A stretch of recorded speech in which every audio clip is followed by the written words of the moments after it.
The rain had already soaked through the blanket wrapped around my baby by the time I reached the steps of St. Andrew's.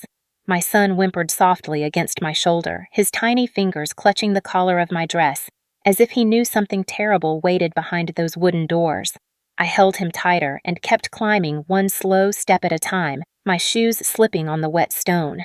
This was supposed to be the day I said goodbye to my husband, the day I stood before his casket and whispered all the words I never got to say.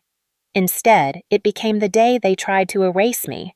The moment I stepped onto the top stair, Eleanor Hale turned toward me. She wore black silk, a diamond brooch pinned at her collar, and an expression that made the cold rain feel warm by comparison. Her lips curled as if my presence spoiled the air around her. Behind her stood Richard Hale Jonathan's father, tall and rigid, his hand gripping the church railing like he wished it were my arm. Eleanor spoke first. "You do not belong here." The words sliced through me before I could even open my mouth. I swallowed hard and tried to keep my voice calm. He was my husband. I have the right to be here. A few guests near the doorway shifted uncomfortably. One lowered his phone and stopped recording the rain. Another raised hers and began recording me instead. I could see the little red dot flashing, capturing my humiliation as if it were entertainment. Richard stepped forward. His tone was low and sharp. "You were never part of our family. You were an inconvenience we tolerated." "Sign the waiver," Eleanor said before I could respond. "Then you may enter." She held out a folded document in a plastic sleeve, protected from the weather as if it were made of gold. I recognized the heading immediately. It was a legal waiver releasing any claim to Jonathan's estate, including any claim on behalf of my infant son. My heart lurched. "You want me to deny he was ever mine," I managed to say. "You want me to pretend we were nothing?" Richard's eyes hardened. "If you step foot in this church without signing, you will be removed." I took a shaky breath and looked past them. Through the cracked doors, I could see the lilies draped across the altar and the framed photo of Jonathan, the same photo I kept beside my bed, the same smile that used to soften every rough moment in my life. I braced my hand against the doorframe and whispered again. He was my husband. He loved me, and he loved our son. The mention of the baby made Eleanor's eyes flare with something sharp and ugly. She snapped her fingers toward the security guard stationed nearby. "Remove her." My arms instinctively tightened around my son as the guard stepped toward me. His voice was flat. "Ma'am, you cannot enter without authorization." My son whimpered at the rising tension. I tried to shift back, but my heel slipped on the rain-slick stone. I stumbled. The guard reached out, but instead of helping, he grabbed my elbow and pushed me back down the steps. My legs buckled beneath me, and I landed on the cold stone, curling over the baby to protect him. A gasp rippled through the onlookers. But no one moved. No one offered a hand. No one said a word. The phone cameras kept recording. My breath trembled out of me, harsh and uneven. My baby cried against my chest, his tiny fist hitting my collarbone in panic. Eleanor stepped closer, her voice dripping disdain. "This is a respectable funeral. Do not make a scene." Rain streamed down my hair, plastering it to my neck. My dress clung to my skin. My knees throbbed from the fall. I forced myself upright, one hand on the railing, the other wrapped around my son. I looked straight at them, at the family who hated me more than they had ever loved their own son. My voice shook, but it did not break. "I will not sign anything. I will not say he was not mine." Richard's nostrils flared. "Then leave." The guard stepped forward again, this time with more force. Fear flared through me as I backed away, trying not to slip again. I clutched my son and whispered to him in Spanish soft words I hoped would drown out the storm around us. The security guard reached for me. Someone in the crowd whispered something cruel, and the church doors slammed shut behind me with a hollow thud that echoed inside my ribs. I staggered back to the sidewalk, my breath coming in short bursts. The rain poured harder. Cars passed by without slowing. Strangers walked by with umbrellas glancing but never stopping. I sank onto the low concrete ledge at the corner, my body shaking from cold and shock. My baby pressed his face into my shoulder, whimpering. I kissed his damp hair and whispered through my tears, "I am so sorry. I never meant for your life to start like this. I thought Jonathan's death was the worst thing that could happen to us. But as the rain pooled around my feet and my son cried in my arms, I realized something even darker. His death was not the end. It was the beginning of a war I was never prepared for. Tires slowed on the wet pavement beside me. I barely lifted my head. A black car rolled to a stop, the engine humming. The back door opened. A man stepped out holding a large umbrella. His voice was steady and warm. "Ma'am, do you need help?" The man stood just a step away from the curb, the rain sliding off the wide black umbrella he held above us both.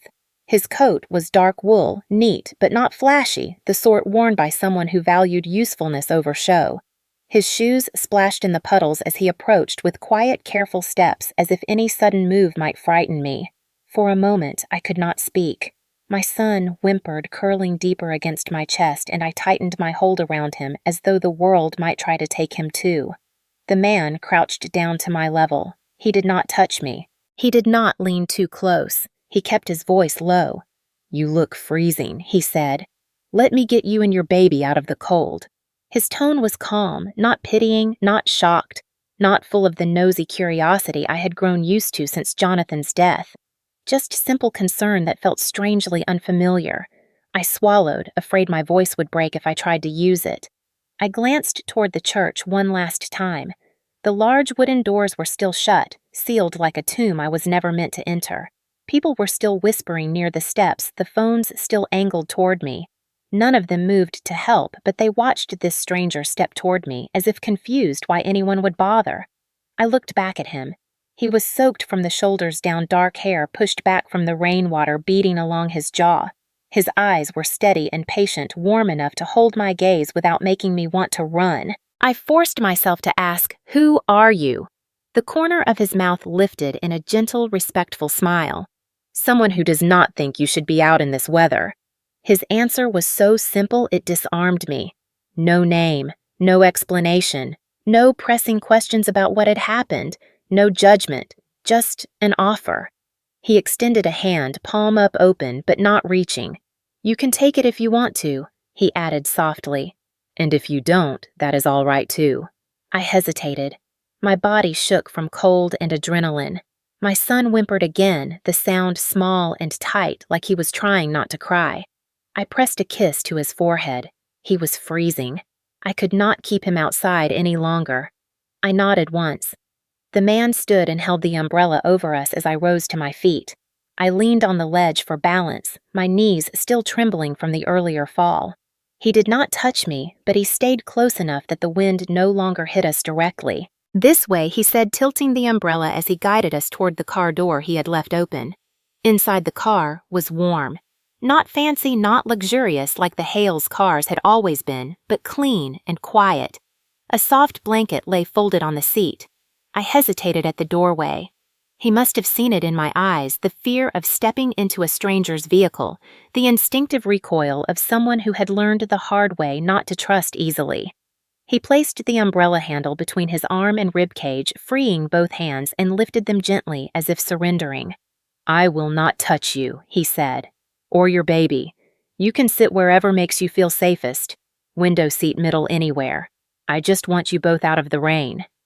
His hands dropped back to his sides as soon as he finished speaking.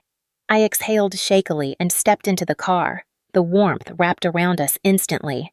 I loosened my son's soaked blanket, rubbing his back until he settled with a soft sigh. The man closed the door carefully, like he feared making a loud noise might shatter the fragile moment. He walked around to the driver's side, slid in, and pulled the umbrella inside. Water dripped onto the rubber mat at his feet. He did not start the engine right away. Instead, he turned toward me with a respectful distance, keeping his hands visible on the steering wheel. "There is a cafe 2 blocks away. They will let you warm up, dry off, get something to eat. I can drive you there and leave you if that makes you more comfortable. You do not owe me anything." I blinked, surprised by the last sentence. His tone held no expectation, no angle, no quiet push for information. It was simply a boundary meant to reassure me. My throat tightened. "Thank you," I said quietly. He nodded once, then started the car. The heater hummed softly as warm air filled the space. My son relaxed against me, no longer shivering. The drive was short. He did not try to speak during it, not even small talk. He kept his eyes on the road, his posture calm, his hands steady on the wheel. When he pulled up in front of the cafe, he parked but did not turn off the engine. He turned to me again.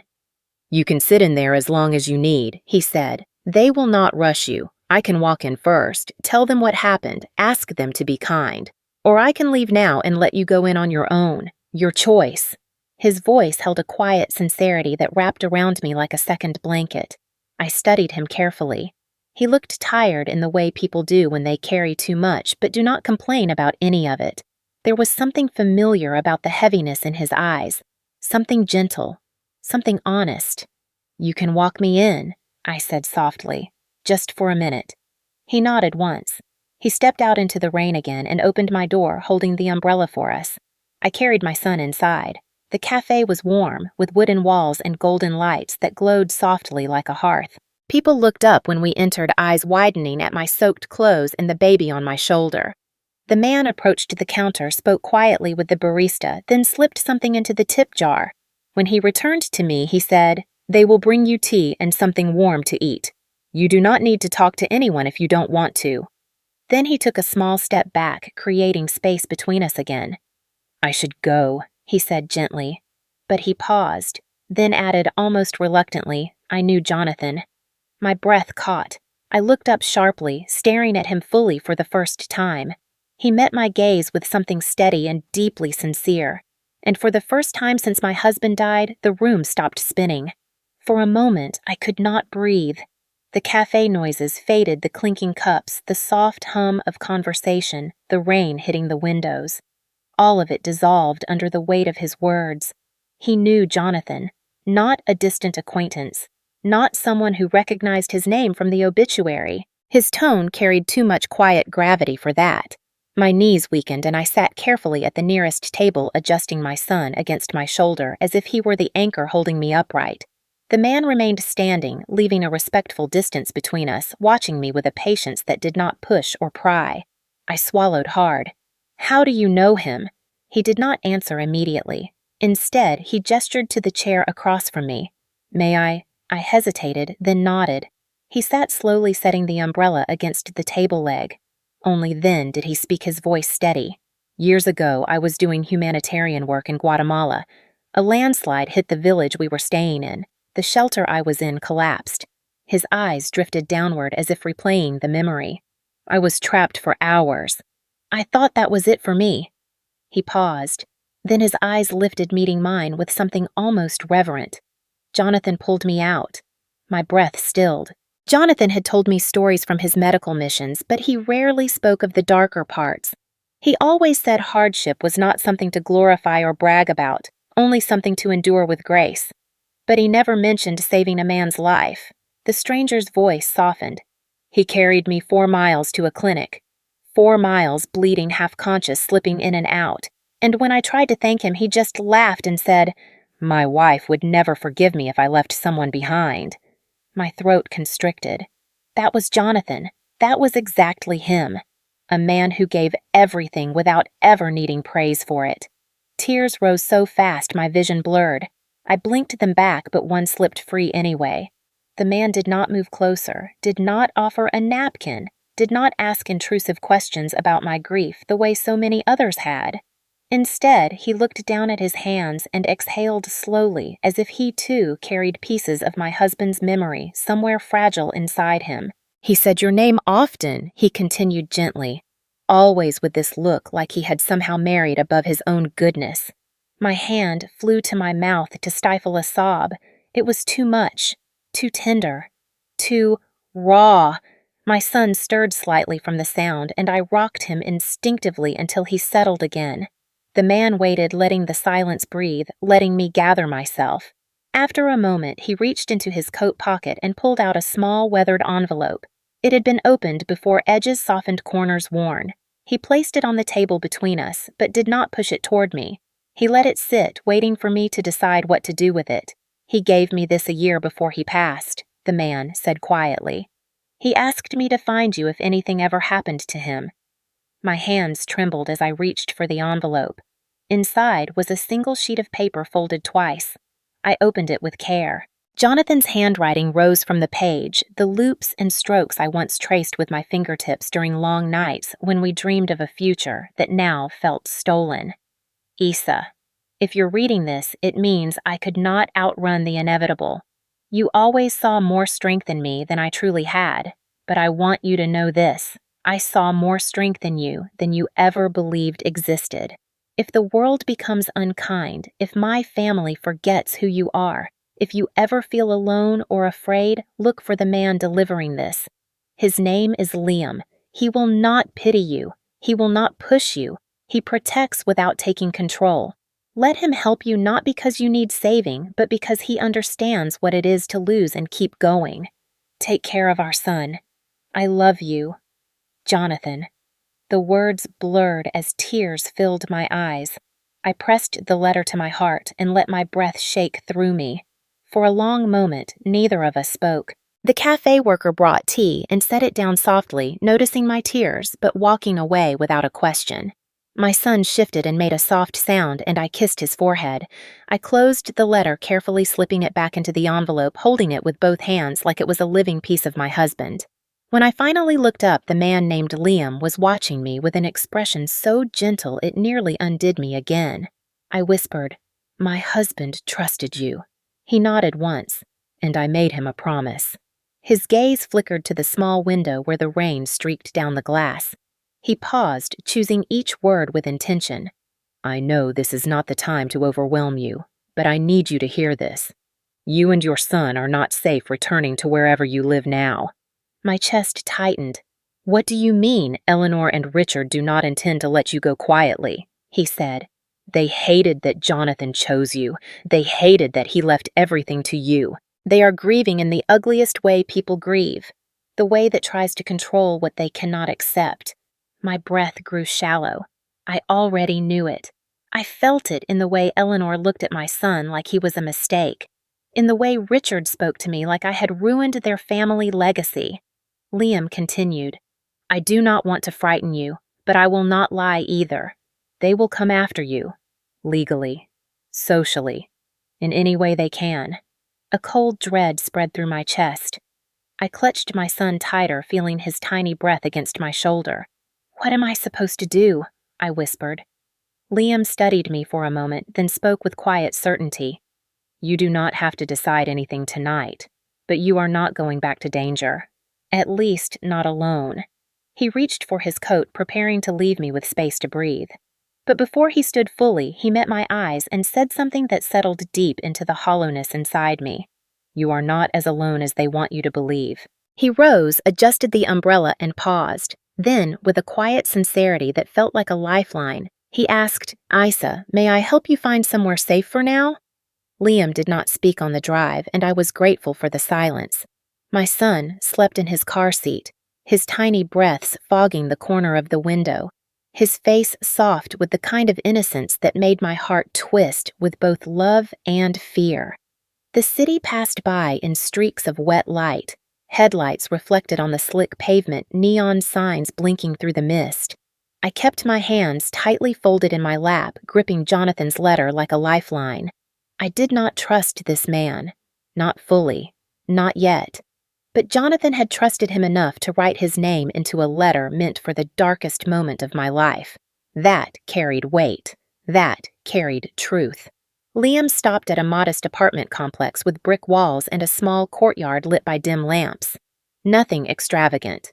Nothing suspiciously luxurious. Just quiet. Safe. He turned off the engine and looked at me over his shoulder. "You do not owe me anything for this. I am honoring a promise." That was something he said often enough that it felt rehearsed, and yet his tone was steady and honest. Still, I held my son a little closer before opening the car door. Liam helped me carry the diaper bag, but kept a respectful distance, letting me enter the building first. The hallway was warm, carpeted in muted gray with framed watercolor paintings along the walls. He stopped at a door on the second floor and handed me a small envelope with 2 keys inside. "This is yours for the month. Rent is covered. There is food inside, but nothing personal. No clothes, no assumptions." He hesitated before adding, "And I will not be staying here." My chest loosened slightly. He unlocked the door, then immediately stepped back. I pushed it open slowly. The apartment smelled faintly of lemon cleaner and something floral. A soft beige couch faced a small TV. A dining table with 2 chairs stood near a window with cream curtains. Everything was tidy, functional, unintrusive. It felt more like a furnished rental than a home, which was exactly what I needed. Something temporary, something that did not pretend to be permanent. I took a single step inside, then another. My son stirred in my arms, letting out a sleepy sigh. "You can close the door when you are ready," Liam said behind me. I turned to look at him. He kept his hands at his sides, making no move to enter, no move to linger, no pressure, no demands. Just presence. "I do not know how to thank you," I whispered, my voice raw from everything I had not said today. "You do not have to," he replied quietly. "Your husband saved my life. This is the smallest thing I can do." Then he nodded, once turned and walked down the hallway. He did not look back. I shut the door and leaned against it, exhaling a breath I had been holding for hours. The silence of the apartment wrapped around me like a blanket, too still, too clean, too unfamiliar. My son woke with a small whimper, and I rocked him gently as I surveyed the space. There was a small bedroom to the right, simple and tidy. A crib stood in the corner, freshly assembled. A folded blanket lay across it. I swallowed hard. Someone had prepared this. Likely Liam. But it was done respectfully, not extravagantly. Not in a way that made assumptions about my parenting. I laid my son in the crib, brushing his hair with my fingertips until he sighed and drifted back into sleep. Then I sat on the edge of the bed and allowed my exhaustion to crash down like a wave. I cried without sound, tears sliding along my jaw and falling onto my hands. I cried for Jonathan, for the cruelty of his family, for the humiliation at the church doors, for the terrifying unknown that stretched ahead. And I cried for the strange comfort of a man I barely knew, who felt like the first safe thing in weeks.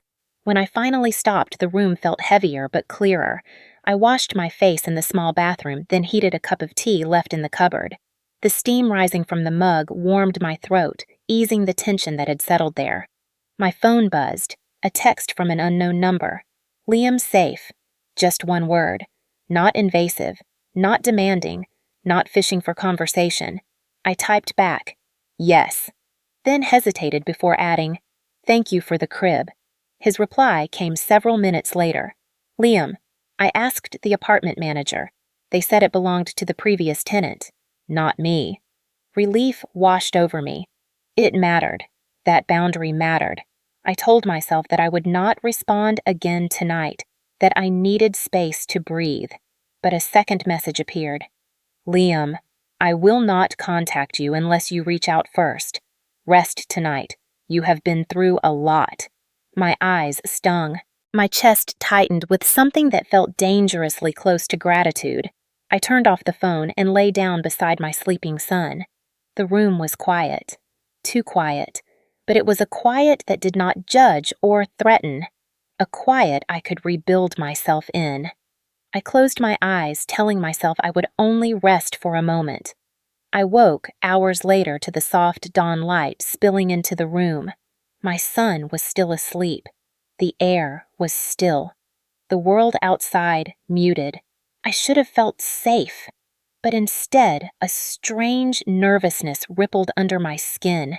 Because safety itself had become unfamiliar, because trust was something I had forgotten how to hold, and because somewhere in the living room tucked inside my bag was a wooden box, Jonathan's box, that I had yet to open, the one I found last night but could not bear to touch.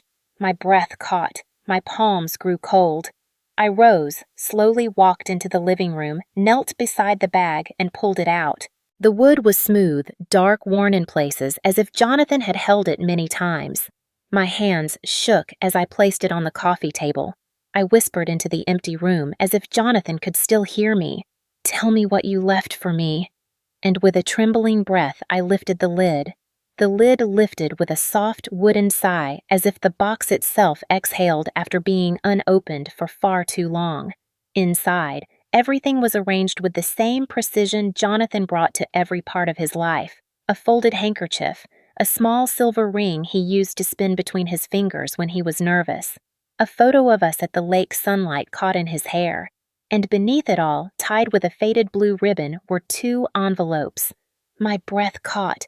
One had my name written in Jonathan's familiar script, Isabella. The second envelope, slightly thicker, bore a different name, Liam. My skin prickled.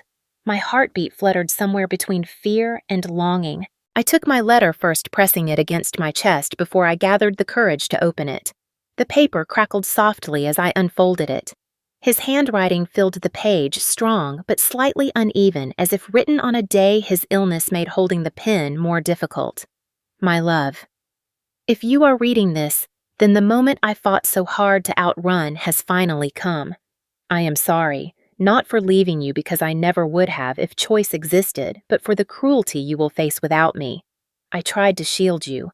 I tried to fix the cracks in my family before time ran out. But people do not change because death comes knocking. They become more of what they already are. My eyes blurred. I blinked hard and read on. I know they will turn on you. They always feared your strength, your heart, your ability to love without hesitation. They will claim you never belonged. They will use our son as a weapon. I clenched the letter, a heaviness pressing into my ribs. He had known. He had known every cruelty that would unfold. And still he married me. Still he loved me. Still he believed in me. My tears dropped onto the paper as I read the next lines. When the world grows too sharp and too cold, there will be someone you must call. You do not know him well. Maybe not at all. But you saved his life once through me. His name is Liam Ward. Trust him. Not because he is perfect. Not because he owes me. But because he protects without trying to own what he protects. And he will not let you fight alone. My throat tightened so hard I could barely breathe. I reread the name again. Liam. The man who had appeared like a ghost from Jonathan's past. The man who kept his distance as if it was sacred. The man who said almost nothing but made sure everything around me was safe. And Jonathan had known I would need someone exactly like that. I set my letter aside with shaking hands, then reached for the envelope addressed to Liam. For a moment I hesitated. Reading a letter not meant for me felt wrong, but Jonathan had left it in this box. For me. For him. For us. So I opened it. Liam.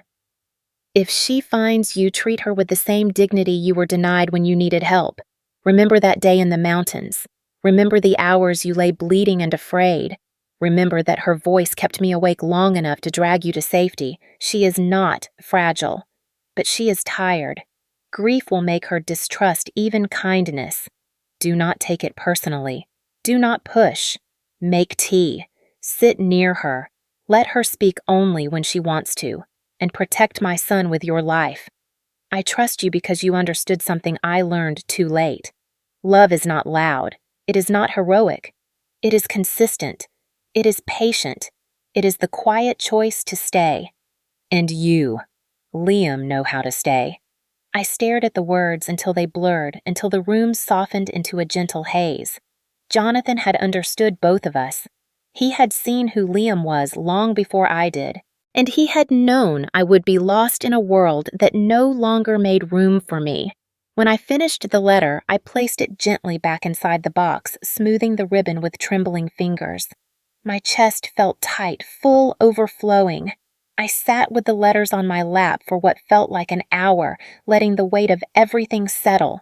Jonathan's presence, his trust, his fear, his love, his planning, his understanding of the war I was now standing in the center of, and the strange, unexpected thread that tied him to Liam long before I ever knew the name. Eventually, I stood on unsteady legs and walked to the crib. My son slept peacefully, one tiny fist curled near his cheek. I brushed my fingers over his warm forehead and whispered, "Your father loved you so much." My voice broke. Then I heard it, a soft knock, gentle, not demanding, not insistent, just enough to announce itself. I wiped my eyes and went to the door. Liam stood in the hallway, his hands in his jacket pockets, rain misting his shoulders. His expression shifted instantly when he saw my face. "You opened the box," he said quietly. I nodded. I held up the letter addressed to him, folded neatly. He looked at it but made no move to take it. Instead, he asked, "Do you want to talk about it?" I swallowed hard. Not yet. His shoulders eased. "Good. You do not have to. But there is something you should know." He paused, searching my eyes with a softness I was not prepared for. "The box. Jonathan made me promise not to open mine until you asked." My chest tightened again. "Why? Because he wanted you to choose who you let stand beside you. Not him, not fate, not obligation. You." My breath trembled as I finally spoke the truth that had been growing in my chest since I opened the letters. "They are going to try to take my son." Liam nodded once, firm and steady. "I know. That is why I am here. You are not fighting this alone." And for the first time since the church doors slammed shut in my face, I believed him. The moment Liam said, "You are not fighting this alone," something inside me steadied, not because I believed I could win, but because for the first time since Jonathan died, I no longer felt like a woman standing on a battlefield with nothing but her bare hands. Still, fear sank into my stomach like ice. I stepped back and let Liam inside, watching him move with quiet intention, never rushing, never assuming. He glanced at the papers on the table as I unfolded the custody petition again, my fingers trembling over every accusation. Financially unstable, emotionally compromised, no suitable living environment, no steady employment, no connection to the Hale family bloodline. It felt like reading an obituary for the life I was trying so desperately to build. Liam read each page carefully, jaw tightening, but voice controlled when he finally spoke. "They cannot win on this. Not legally, not ethically. But they will try everything they can." I sank into the chair. "I know. They always hated me. They tolerated me for Jonathan's sake, but now they think I am disposable." Liam sat across from me, not too close, not too far. "Isabella, listen. I have seen families like this before. Money gives them confidence. Ego gives them cruelty. But none of that means they have the law. We will fight them on the facts." I ran a hand through my hair. My voice trembled. "And what if the facts are not enough?" He leaned forward, elbows resting lightly on his knees. "Then we build more facts, stronger ones, real ones. You are a good mother. Your son is safe. You provide for him with everything you have. It is more than enough." I wanted to believe him. I wanted to fall into his steadiness the way a drowning person falls toward land. But fear is a stubborn wound. I breathed deeply. "What do we do first?" Liam opened his jacket and pulled out a small notebook filled with neat handwriting and tabs. "We meet with a lawyer, a real one, and we prepare." I stared at him. "You already planned this." He didn't deny it. I knew the moment I saw the Hale family at the church steps that something like this was coming. My lips parted. "You knew." His gaze softened. "Jonathan warned me." I closed my eyes. "Of course he did." Liam gently folded the custody petition and placed it into a folder as if handling something fragile. "I will take you tomorrow morning. Not late. Not dramatic. Just steady." That became Liam's way of guiding my life in the days that followed. No big speeches. No heroic promises. Just quiet, relentless action. The next morning, he drove me to a law office on the east side of town, a place that looked serious without being intimidating. Inside the lawyer, Ms. Torres listened carefully, taking notes with sharp precision. She treated me not as a burden, but as a mother fighting for her child. When she finished reviewing the Hale petition, she leaned back and said, "This is intimidation. It will not hold if we build our case correctly."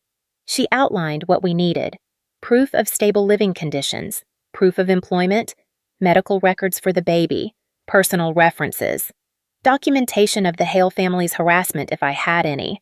I swallowed hard. I can get most of that. But references, I do not have family here. Friends. Not many. My voice dimmed. I have lived a very quiet life. Liam spoke before my shame could swallow the room. "I can provide a witness statement." Ms. Torres nodded. "That would help." "And what is your relationship to Isabella?" Liam paused, looked at me briefly before answering. "I am someone Jonathan trusted." The lawyer studied him for a moment, seemed to weigh something, then nodded and scribbled more notes. "We will build this slowly, carefully. You do not need to panic, but you do need to cooperate fully." "I will." I promised. For the rest of the meeting, Liam listened, asked intelligent questions, clarified legal jargon. I did not understand. He never spoke over me, never made decisions for me, just steadied the places inside me that shook too easily. After the meeting, we stopped by a small diner for lunch. I sat across from him, hands wrapped around a warm cup of coffee, watching the steam rise. "Liam, why are you doing this?" He kept his eyes on his plate for a moment before lifting them to me. "Because Jonathan asked me to protect you, and because I am not the kind of man who walks away when someone is being cornered." I stared at him. "You barely know me." He shook his head slowly. "That is not true anymore." Silence stretched between us, not uncomfortable, just weighty, filled with truths neither of us knew how to say yet. After lunch, we spent the afternoon gathering documents, scanning files, taking pictures of the apartment to show it was safe for a child. At one point, I apologized for the mess, embarrassed at the pile of laundry on the couch. Liam simply said, "You live here. That is not a flaw." That night after he left, I sat beside the crib and watched my son breathe, tiny chest rising and falling in perfect rhythm. I felt stronger than I had the day before, more terrified too, but mostly stronger. The next morning, a message appeared on my phone from an unknown number. "We will destroy you." It was followed by another. "The boy belongs to us." My hands shook as I screenshot the messages and sent them to Liam. 3 seconds later, he called. "Do not respond. Do not delete anything. I will be there in 10 minutes. And he was. "This is evidence," he said calmly, even as anger flickered in his eyes. "Good evidence. They thought intimidation would make you crumble. They were wrong." He printed the messages and added them to the file. Then he handed me a cup of tea, the way Jonathan's letter said he would. "Sit. Breathe. Let me help you organize the rest." Something tightened and softened in my chest at the same time. Not love, not yet, but the shape of something that could become love someday. By the end of the week, Ms. Torres had everything she needed, a complete defense, strong, honest, real. Liam stood beside me as she flipped through the thick file of evidence and said, "This is not just a fight, this is a story, and yours is compelling. You are going to win." When we walked out of her office, the sun was setting and the world felt a little less heavy. I turned to Liam, breath unsteady. "Thank you." He shook his head. "Do not thank me until it is over." Then he added, voice lower, steadier, "Or until you no longer need me." My heart caught. I did not know what to say. Before I could find words, he opened the car door for me and said softly, "Next step is the courtroom, and they will never see you coming." The courtroom felt colder than the rain on the day of the funeral. The walls were a washed-out beige, the kind that absorbed sound and made everything echo anyway. I sat at the table beside our attorney, my hands twisting the hem of my blouse under the table as if I could hold on to something solid. My son slept in the stroller beside me, unaware that the people across the room wanted to take him away from me forever. Eleanor and Richard Hale sat stiffly at their side of the room, their lawyer perfectly groomed and radiating confidence. Their expressions were not grief, not sadness for the son they had lost. They looked like people preparing to win a business negotiation, not a custody battle that would change the course of my life. The judge entered and everyone rose. My breath caught in my lungs. This was happening. They were really going to try to erase me again. The opening statements began, and the Hale attorney stood with a polite smile that felt like a blade pressed against my throat. He called me unstable, inexperienced, incapable of providing a safe future. He talked about my undocumented job history, the small room I used to rent, the lack of close family in the United States, every fact true, but twisted into something ugly. He used words like unfit and irresponsible, while Eleanor dabbed at her eyes with a white handkerchief she did not need. When it was our turn, my lawyer spoke calmly, confidently, but I still felt like I was drowning. The Hale family had money, reputation, influence.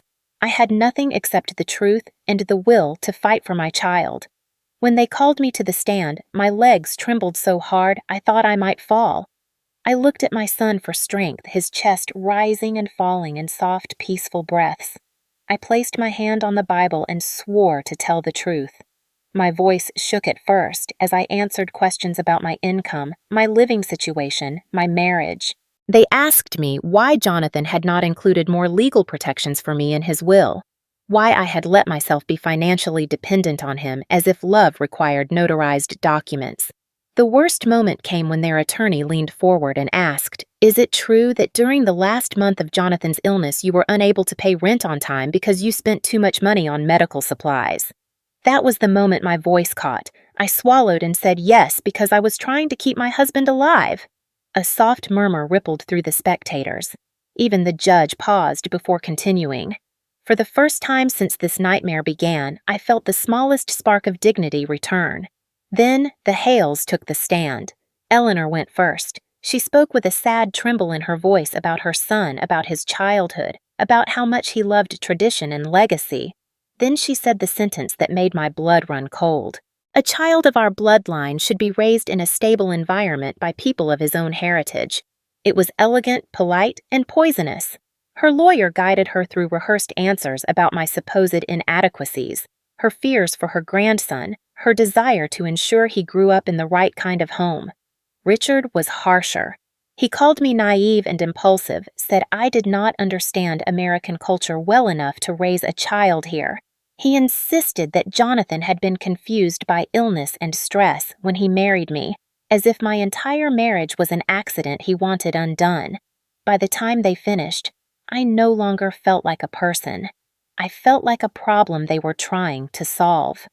Then Liam stood. He adjusted his tie, once cleared his throat, and walked toward the center of the room with a calmness that steadied the air. He carried a leather-bound album in his hands. When he spoke, his voice was soft, respectful, but it filled the room. "Your Honor, I would like to present something different from the arguments you have heard today." With permission, he opened the album to the first page and placed it gently before the judge. These are not staged photos. They were not taken for court or for influence. They are daily moments of a mother caring for her child. The judge leaned forward. Liam turned each page slowly. A picture of me rocking my son when he had a fever. A picture of me reading to him in Spanish and English. A picture of me feeding him mashed bananas with a tired but real smile. Another of him sleeping against my chest after crying for an hour. "These do not show instability," Liam said quietly. "They show devotion." The courtroom was silent. Even Eleanor's breath hitched. Liam looked at the judge. "I am not here as a savior or a benefactor. I am here as someone who witnessed her love for her son every single day. No salary can buy that. No last name can replace it. It is simply motherhood." When he stepped back, my eyes filled with tears. Not because he defended me, but because he had told the truth with a kind of respect I had not felt in months. The judge took her time reviewing the album. The whole room held its breath. Finally, she closed it gently and looked at the Hales. "There is no evidence that supports removal," she said. "This court finds no reason to grant custody to the petitioners." The words struck me like sunlight after a storm. My knees almost buckled. My son slept through the moment that changed his life, but I felt something inside me breathe again for the first time since Jonathan died. When court adjourned, I turned to Liam with shaking hands. "Thank you," I whispered. He shook his head softly. "You did this, Isabella. You stood your ground. I just made sure they saw it." The days after the court hearing were strangely quiet, the kind of quiet that feels both peaceful and frightening. I returned to the apartment Liam had rented for me, the place that had once felt too generous to trust. Now it felt like a shelter built from everything I had survived. My son slept better than he had in weeks, no longer waking from the tension that had seeped into the air around us. I should have felt relieved, but instead, a nervous heaviness settled in my chest. I knew why. I had leaned on Liam Ward more than I ever intended, more than I ever thought I would lean on anyone again. That truth gnawed at me, whispering that I had crossed some invisible line without realizing it. One late afternoon, after I put my son down for a nap, I walked into the living room and found Liam there. He had stopped by to drop off a few legal updates, but now he sat quietly on the couch, elbows resting on his knees, staring at the floor like he was thinking of something he was afraid to say out loud. The fading sunlight cast long shadows across the room. He looked up when I entered. "You do not have to sit here," I said softly. "You have done enough. You can go home." His brow lifted just slightly. "Do you want me to go?" He asked it not as a challenge, but as a genuine question. I hesitated. "I don't know." He nodded, accepting the uncertainty without pushing me. I walked to the window and pulled the curtain aside. Outside, children played on the cracked pavement below. A mother pushed a stroller. It all felt so normal compared to the storm of the last weeks. I felt his presence behind me, steady but not intrusive. "I do not understand how to feel right now," I admitted without turning around. I heard him shift on the couch, but he said nothing, giving me room. I kept speaking the words, coming out rough at the edges. "You have helped me with everything. The funeral, the letters, the case, the lies they told. You stood beside me when no one else would. And now, I cannot tell if I am grateful or terrified." "Why terrified?" His voice was softer now. I turned to face him. "Because I do not want to owe anyone anything ever again. I do not want to feel like someone can take everything away from me the way they did before." His expression did not tighten or shift. He simply listened. My arms wrapped around myself. My voice thinned. "You have been kind. Too kind. And I keep thinking, what if one day you stop? What if all of this disappears and I have to learn how to breathe again without it?" He rose slowly, not approaching me, just standing at a respectful distance. "Isabella, I do not want anything from you. Not gratitude, not attachment, not promises. I help because it is right to help, not because I expect anything back." I shook my head. That is what scares me. Kindness always feels like the first step to losing something later. He took a breath, thoughtful, and then said something he had never shared before. "When my brother died from addiction, I learned that you cannot save people by force. You cannot hold them so tightly that they stop slipping away. I tried. For years, I ruined friendships, a relationship, parts of myself I still do not recognize because I was trying to fix someone who did not know how to let me." His voice broke slightly, but he steadied it. "So now I help differently. I help by standing with someone, not in front of them. I help without taking control. I help so they do not walk alone, not so they walk behind me. That is why Jonathan trusted me. And that is why I helped you." The room felt heavier and warmer at once. I swallowed the lump in my throat. "You do not want anything from me." He shook his head firmly. "Nothing. Not now. Not ever." I looked down at my hands, my nails digging slightly into my palms. "And if one day I have nothing left to offer," he answered without hesitation, "then I will still be here." I felt something inside me loosen, something I had kept locked behind my ribs since the night of the funeral. I walked toward the couch and sat slowly, unsure if my legs would hold me. He sat too, leaving space between us enough for comfort, but not enough to overwhelm. I took a shaky breath. I thought being strong meant not needing anyone. His voice was gentle. "That is not strength. That is fear wearing armor." I met his eyes. "Then what is strength?" "Strength is letting someone walk beside you, even when you are afraid they might leave." My breath hitched. My eyes filled before I could stop them. I covered my face with both hands, embarrassed by my tears. Liam did not move closer, but his voice softened to a whisper. "Isabella, you are allowed to rest now. You do not have to fight everyone alone." The tears came hard, then releasing all the fear, exhaustion, and anger I had held in for too long. I cried quietly, letting myself break in the safety of someone who would not use my weakness against me. When I finally lowered my hands, he was still there, patient and steady. "Thank you," I whispered, my voice hoarse. "You saved me more times than you know." He shook his head. "I did not save you. You saved yourself.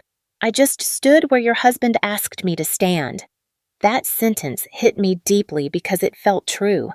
Jonathan had trusted this man, trusted him enough to believe that he could carry a promise without turning it into a chain. After a long moment, I said softly, "I do trust you. You know, Not completely, not fully, but more than I thought I ever would trust anyone again. His eyes softened just a fraction. That is enough. We sat in silence for a while, a silence that did not feel heavy, a silence that felt like the beginning of something gentler than grief, something quieter than love, but moving in the same direction. When he finally rose to leave, he paused at the door. "If you ever need space, I will give it," he said. "If you ever need help, I will offer it. And if you ever just need someone to sit with you in the dark, I can do that too." I felt warmth fill the hollow places inside me. I nodded. "Good night, Liam.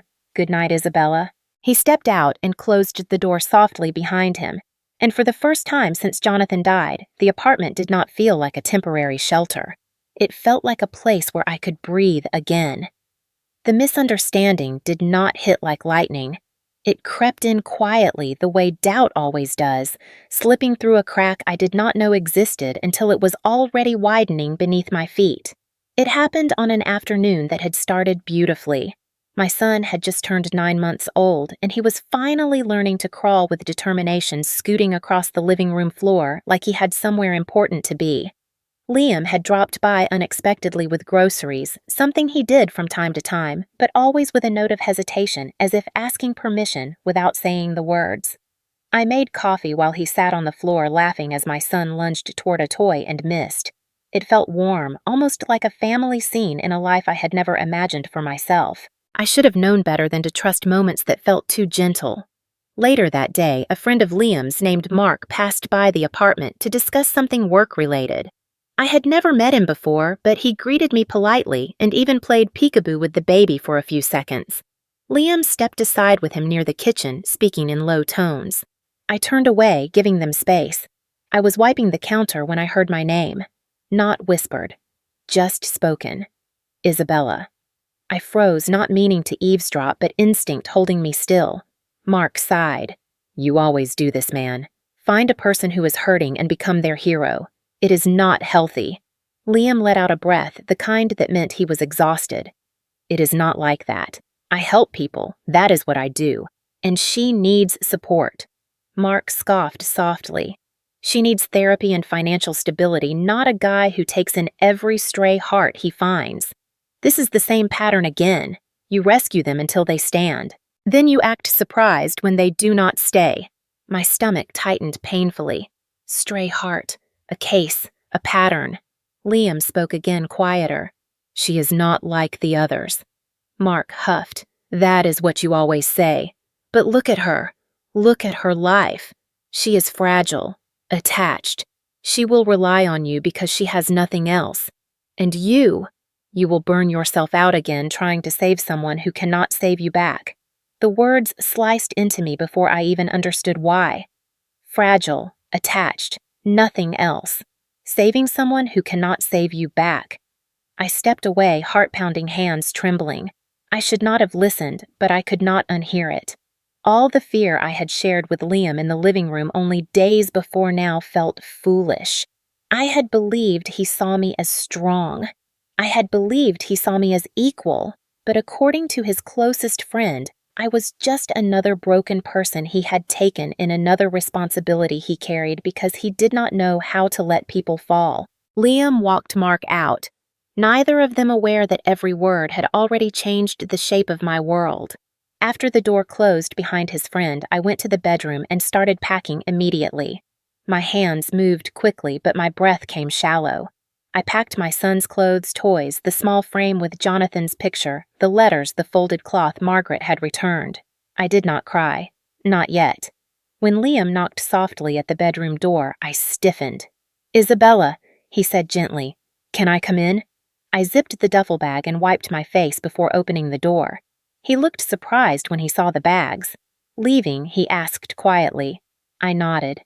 "Yes, I think it is time." His brows pulled together. Did I do something I forced myself to meet his eyes? No, just life. It sounded like a lie, but it was the closest I could get to the truth without falling apart. He looked at the bag again. "You do not have to go tonight. You can stay until you find another place." "It is okay. Really," I whispered. "You have done enough." He exhaled slowly, his chest rising with something like hurt. Then he said softly, "If distance is what makes you feel strong, I will give it to you." Those were the exact words that broke me, not because they were cruel, but because they were kind. Too kind. He was letting me go with the same gentleness he had brought into my life, and that gentleness made it hurt even more. I walked past him carrying my son in one arm and the bag in the other. He did not try to stop me. He only opened the door and held it as I stepped out into the cold hallway. "If you ever need anything," he said quietly, "I will always show up." I nodded but could not speak. The elevator doors closed between us, and with that closure, something inside me cracked open. I found a small room to rent in a neighborhood farther away. It was not as safe or as warm as the apartment Liam had provided, but it was mine. I spent the first few nights awake listening to the baby breathe and wondering if I had overreacted. But every time I thought about going back, I remembered the word fragile ringing in my ears like a warning. Liam did not call. I expected him to at least once, but he did not. He kept the distance I asked for. The silence stretched from days into weeks, and then into months. I started working full-time at a community clinic. It was exhausting but grounding. I built routines, morning feedings, evening baths, exhausted laughter, quiet nights, and slowly, life moved forward without him. But every time I walked past a man holding a black umbrella or heard a voice with a similar timbre, my chest tightened. I missed him. I missed his steadiness, his warmth, his quiet presence in the darkest moments of my life. And missing him felt like betrayal to the part of me that promised never to depend on anyone again. One night, almost a year later, I opened my email to find a message from an organization I had never heard of, the Jonathan Hale Foundation. It was an invitation to the opening of a new health center, a project dedicated to single mothers and low-income families. At the bottom of the email, there was a line typed separately. "We would be honored if you attended. LLW." My breath caught. Liam Ward. After a year of silence, the first thing he reached out with was a place built for people like me, a place built in Jonathan's memory. My throat tightened as I read the final sentence again and again. "We would be honored if you attended." And I knew the distance I had created was about to end. The year after I walked away did not feel like a year. It felt like a long, unlit hallway, a place where time stretched and folded in strange shapes, where every echo of memory sounded louder than the present. I built a life because I had to, not because I felt ready. My son learned to stand in that hallway of a year. He learned to say "mama" in a voice that cracked my chest open with both joy and guilt. And I learned how to live without leaning on anyone, without waiting for a knock on the door or a message that never came. I told myself that strength meant self-reliance. I told myself that leaving had been the right choice. But every night when the apartment grew quiet and the only sound was my son's soft breathing, I wondered whether I had mistaken fear for independence. The community clinic kept me busy. Long hours, endless patience, mothers with tearful eyes, elderly men with shaking hands, teenagers hiding bruises under hoodies. I poured myself into them because helping them meant I did not have to sit with my own loneliness. On my break, I sometimes sat in the hallway outside exam room 3 because the window there let in a narrow strip of sunlight. I didn't need much, just a place to breathe. The nurses became my friends in the way coworkers become friends when you share exhaustion more than stories. They liked me. They admired how hard I worked, but none of them knew the whole truth of who I had been before or who I was still trying not to be. Not even Elena, the nurse who brought me tamales every Friday. I smiled. I laughed sometimes. I took pictures of my baby learning to walk, but there was a shadow in every joy, the ache of somebody missing. Liam's absence slid into my life like a quiet season.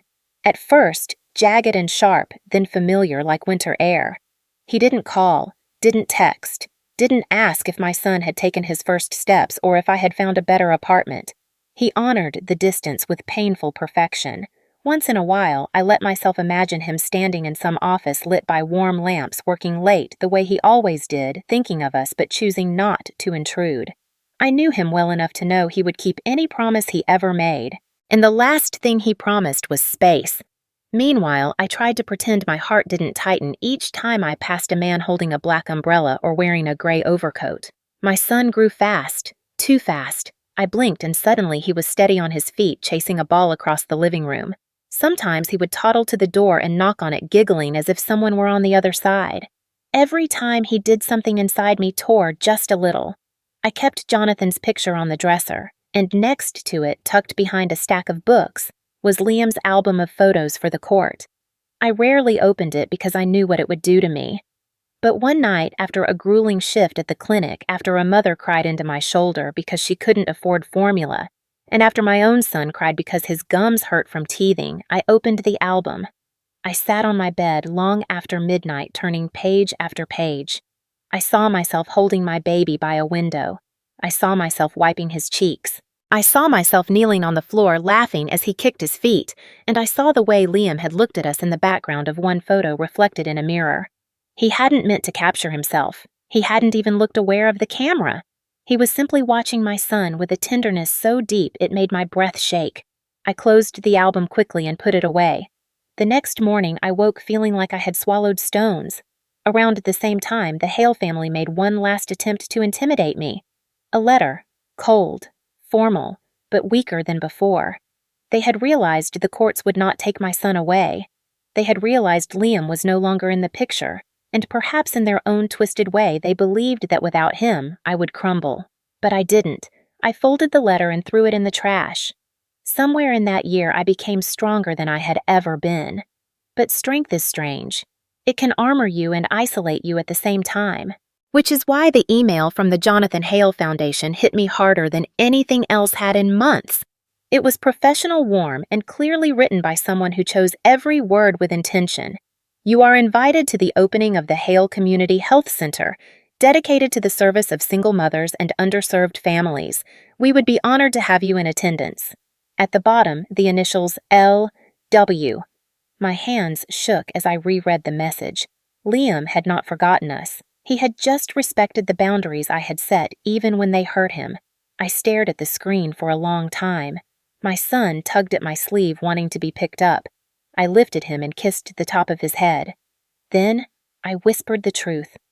I had been unwilling to speak aloud for months. I miss him. The night of the event finally came. I dressed in a simple navy dress and tied my hair back. I stood in front of the mirror and hardly recognized myself. I was older somehow, not in years, but in weight, in resilience, in the quiet lines drawn by loss and rebuilding. When I arrived at the new center, the air smelled of fresh paint and hope. Guests filled the lobby. Soft music played. Walls were decorated with photographs of families from the community. And at the front of the room stood a large framed picture of Jonathan smiling at a group of volunteers. My breath caught. And then I saw him, Liam, standing near the corner of the room alone, looking up at Jonathan's photograph with a softness I had never noticed before. He was dressed simply, no suit, no formality, just a dark sweater and a quiet expression that made him look more human than ever. My heart thudded painfully because in that moment I knew nothing between us had ever really faded. It had only been waiting. I stood at the entrance of the room for a moment longer than I should have, holding my son against my hip, watching Liam stare at Jonathan's photograph the way someone looks at a memory that refuses to fade quietly. There was something in the way his shoulders rose and fell, a steadiness that didn't hide the softness beneath it. He seemed both at peace and unbearably alone. My heart tightened in a way that felt painfully familiar. I took a slow breath and stepped forward, weaving through clusters of people until I was only a few feet behind him. He did not turn until I said his name. Liam. He froze, then slowly looked over his shoulder, and when our eyes met, it felt like a year collapsed into a single heartbeat. Isabella. It was barely a whisper, but it carried every unsent message, every swallowed thought, every distance held out of respect. His eyes dropped to my son, who blinked sleepily at him. He offered a small, gentle smile, the kind that always came easily to him when he looked at the boy. "He is bigger," Liam said quietly. "He is beautiful." I managed a nod. "He is." And then, because I didn't know what else to say, I added, "He remembers you." Something flickered across Liam's face. Not quite joy, not quite sadness, something more fragile. He let out a breath, then gestured softly toward the quieter hallway beside the main room. "If you're up for it, we could talk." I swallowed, nerves pooling in my stomach, but I nodded. He didn't lead me somewhere private. Instead, he chose a small bench near a window where the murmur of conversation still floated from the main room but didn't overwhelm us. He waited until I settled my son beside me before he spoke. "You look well," he said, then corrected himself. "Or maybe the word is stronger." I wasn't sure how to respond. "Thank you" felt too small for the weight of his observation. So I only said, "It's been a long year." His jaw tightened almost imperceptibly. "I'm sorry it had to be long. I'm sorry I made it longer." I blinked, surprised. "You didn't. You gave me space." He looked at me the way someone looks at a truth they don't quite believe yet. Then he said quietly, "I gave you distance because I thought I was the reason you felt trapped. I thought staying would make you feel indebted or small. So I stepped back.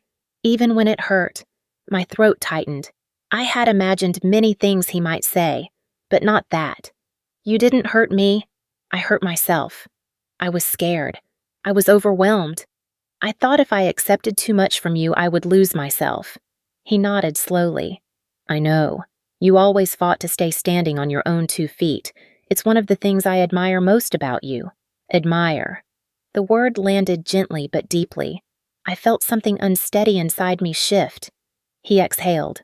"But there is something you should know. Something I wasn't going to say. Something Jonathan didn't ask me to say." He paused, searching for the right place to begin. "When I first met him years ago, he saved my life. Literally. I know you read some of it in his letter, but there was more to it." I leaned in almost without realizing it. "Tell me." He looked toward the window as though the memory itself lived somewhere out there. I was in a dark place back then. My brother had just died. Addiction. Overdose. And I had lost myself trying to save him. When he died, I stopped trying to save anyone. I stopped trying altogether. I drank too much, worked too little, isolated myself. And one night in South America, I got caught in a collapsed shelter after an earthquake. I was pinned, bleeding, convinced it was the universe giving me an exit. His voice was steady but low. Then Jonathan found me. He didn't know me. He had no reason to risk anything for me, but he carried me out, 4 miles through mud and debris. He talked the whole time, telling me stories about the woman he loved. About you. I stared at him, startled. About me? He nodded. He said you gave him hope on days he couldn't find any. He said you had this quiet strength people often overlooked. He laughed while he said it. Said if I ever met you, I would understand. My breath went shallow. Liam continued softer now. The truth I was never meant to tell you is that Jonathan asked me to protect you because he believed in you. But the reason I actually stayed was because I believed in you too, even before I knew what that meant. The air seemed to thicken around me. I felt the heat of tears building behind my eyes, but I held them in. I whispered, "Why didn't you say anything before?" His expression shifted to something raw. Because it felt too close. Too soon. Too much like replacing him. And you were grieving. And I was afraid that if I said the wrong thing, I'd break whatever fragile trust you had left. So I stayed quiet. I stayed back. And I told myself you would come to me if you ever felt ready. A silence stretched between us, but it wasn't empty. It was full of everything we had never said. My son shifted on the bench, resting his small hand against Liam's knee, unbothered by the weight of all the adults carried. Liam looked at him, then at me again, and said softly, "I didn't help you because you were broken. I helped you because you mattered, and because somewhere along the way He stopped, exhaled, and finished in a voice barely above a breath. "I fell for you." The world seemed to still. Not dramatically, not like in stories, but in a way that made my heart open and ache all at once. I stared at him, unable to speak for several long seconds. Then my voice finally came quiet but steady. And what now? He looked at me as if the answer mattered more than anything he had ever been asked. That depends on you. I took a breath that trembled slightly. For the first time in a very long time, I did not feel afraid of choosing something for myself. I felt ready to hear the truth, and maybe ready for whatever came next. The weeks after that night moved the way seasons change when you are finally paying attention slowly at first, then all at once. There was no dramatic confession under the rain, no sudden declarations, no rushed promises. Instead, there were conversations that lasted longer than either of us expected, shared silences that didn't feel heavy anymore, and a quiet understanding that what we were rebuilding was not romance first, but trust. Liam did not ask for anything. He didn't suggest labels didn't hover, didn't push me toward anything I wasn't ready for. He simply stayed present. He picked up my son from daycare once when I was stuck in traffic. He dropped off groceries without coming inside. He showed up at community events for the foundation without ever sitting in the front row. He existed in a way that gave me space to breathe and to rediscover who I was outside of survival mode.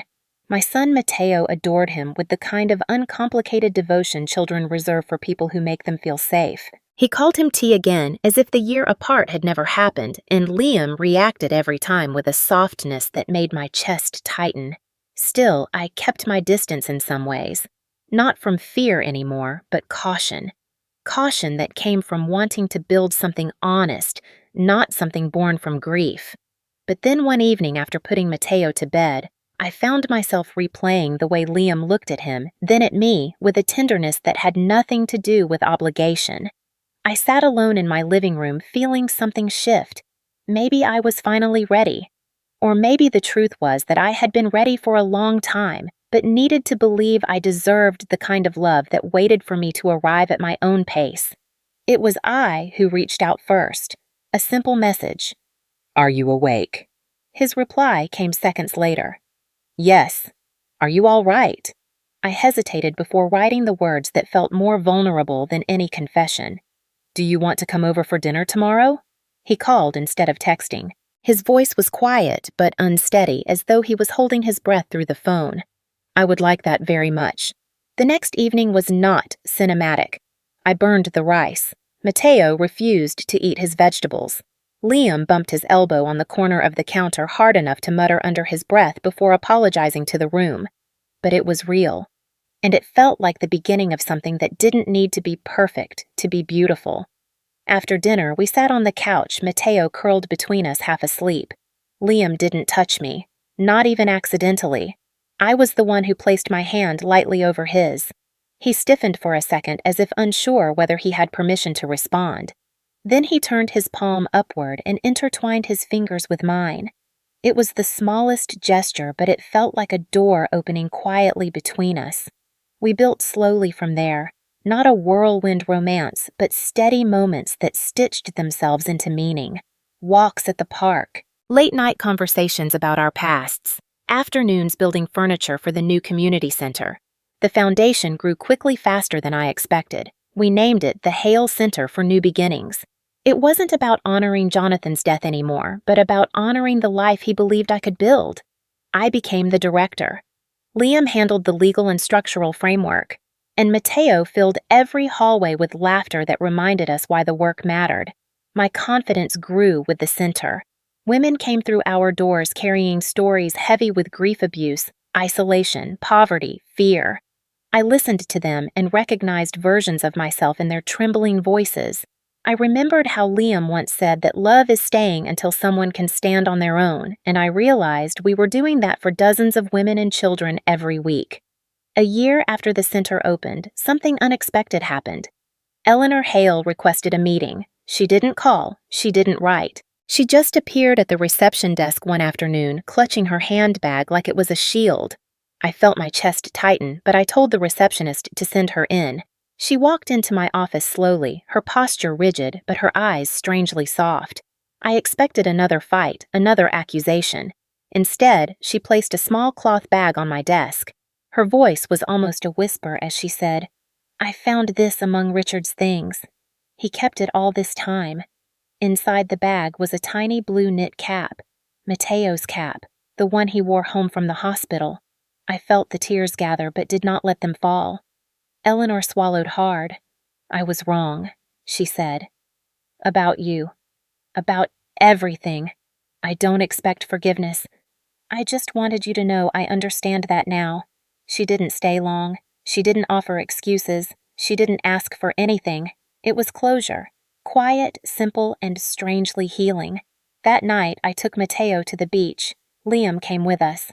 The sky was washed in soft shades of orange and lavender as the waves rolled in gentle, steady breaths. Mateo ran ahead, chasing the tide, laughing when the water nipped at his ankles. I watched him with a warmth that made my entire body feel lighter. Liam stepped beside me, close enough for comfort, far enough for choice. I took his hand first again. This time, he didn't hesitate. We stood like that for a long time, watching the boy who had carried both our hearts through impossible chapters. Liam spoke first. Do you ever think about what comes next? I nodded. All the time. And what do you want, Isabella? My answer surprised even me. I want a life built from strength, not survival, from choice, not fear. And I want someone who understands the difference. He turned to me slowly, his eyes searching mine.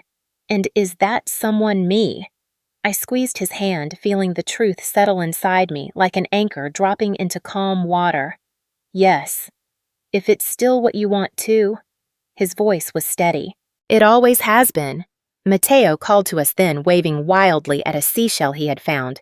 We walked toward him together, the three of us moving in quiet rhythm across the sand. As the tide washed over our feet, I realized something. Liam never rescued me. He met me exactly where I was and walked with me toward who I became.